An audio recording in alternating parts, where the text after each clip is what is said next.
Hi, welcome to Popcorn Movies. Today we will be talking about a 2022 action movie, Top Gun: Maverick, starring Tom Cruise.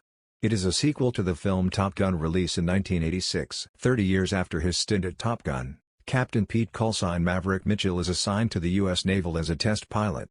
As Rear Admiral Chester Callsign Hammer Cain motioned to shut down the hypersonic Dark Star scramjet program, funding will be channeled to fund the latest and upcoming drone program.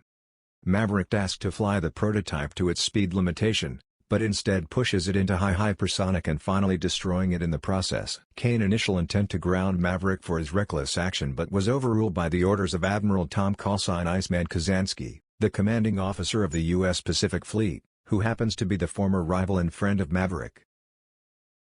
Maverick was instead sent to Nas North Island as a Top Gun instructor.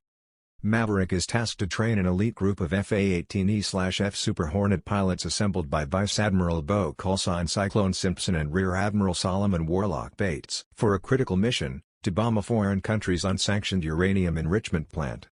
The plant, located in a deep depression at the rear of a canyon, and is well shielded by surface-to-air missiles and fifth-generation Su-57 fighters based in a nearby airbase. Maverick proposed an assault with two pairs of Super Hornets, which will navigate in a low-level flight formation through the canyon and demolish the plant. The pilots initially rebuff Maverick, especially Lieutenant Jake Callsign Hangman Saracen and Lieutenant Bradley Callsign Rooster Bradshaw. He is the junior of Nick Callsign Goose Bradshaw, who is Maverick's late best friend and colleague during his time at Top Gun. During their training for the mission, friction arises between Hangman and Rooster, who despises Hangman's arrogant attitude towards his wingman, while Hangman condemns Rooster's caution. After much observation and assessment by the pilots on Maverick, they finally coalesce around him.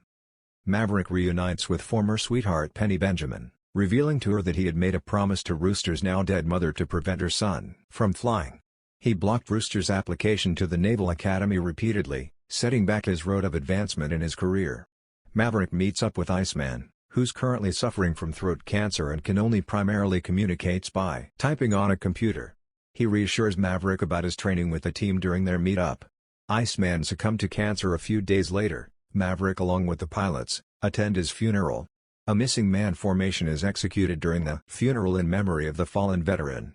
With the passing of Iceman, Maverick was removed by Cyclone as mission trainer and sets new procedures for the mission that reduce the risk on approach and a more dangerous exit maneuver. Maverick, wanting to prove that the maneuver proposed by him was executable, he makes an unauthorized flight to execute the simulated course he has planned, putting his time of 2 minutes and 15 seconds to the ultimate test. His flight maneuver navigating through the canyon was incredibly executed, every twist and turn was to perfection.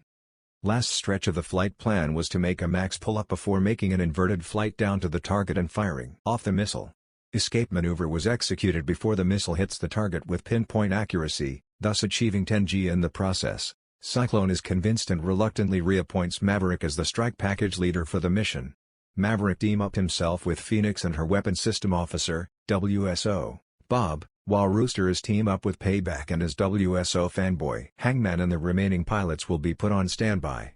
The two-team will launch from aircraft carrier USS Theodore Roosevelt, while the guided missile cruiser USS Leyte Gulf fires Tomahawk cruise missiles to disable the air base near the plant concurrently. The team reaches the plant in their flight tactical formation, execute the strike package cleanly and destroys it. They were attacked by surface-to-air missiles and a pair of patrolling Su-57 felons en route returning. When Rooster runs out of flares to decoy the missile from the Su-57, Maverick step in to assist Rooster, but was hit by the enemy aircraft instead. Without option, he has to abandon his jet and ejects from it. Orders was received by the team to evacuate and return to carrier immediately. Rooster, who is not convinced that Maverick is KIA, defy orders and heads back for him. He manages to save Maverick from a Mi-24 chopper but was later shot down by missile himself. He managed to eject in time and reunite with Maverick. Both of them heads to the enemy's destroyed airbase and manage to uncover one obsolete F-14 Tomcat. They steal it, get it started and heads back for the carrier. En route, they were intercepted by enemy Su-57 and managed to destroy two of them. They were powerless and run out of ammunition when the third Su-57 arrived. Hangman arrived just in time to take down enemy in a dire moment. Both aircraft received standing ovation from all crews upon returning to carrier. Finally, Maverick and Rooster managed to put away the past and reconcile. while Maverick and Rooster are working together on a P-51 Mustang at a hangar near the test facility where Maverick was previously stationed. Penny arrives with her daughter Amelia, and Maverick takes her for a flight in the P-51. The movie ends with Rooster acknowledges a photo of their mission's success, alongside a photo of his late father and Maverick. Subscribe to the channel to watch more video like this. Turn on notification and leave a like to help grow the channel. Thank you for watching.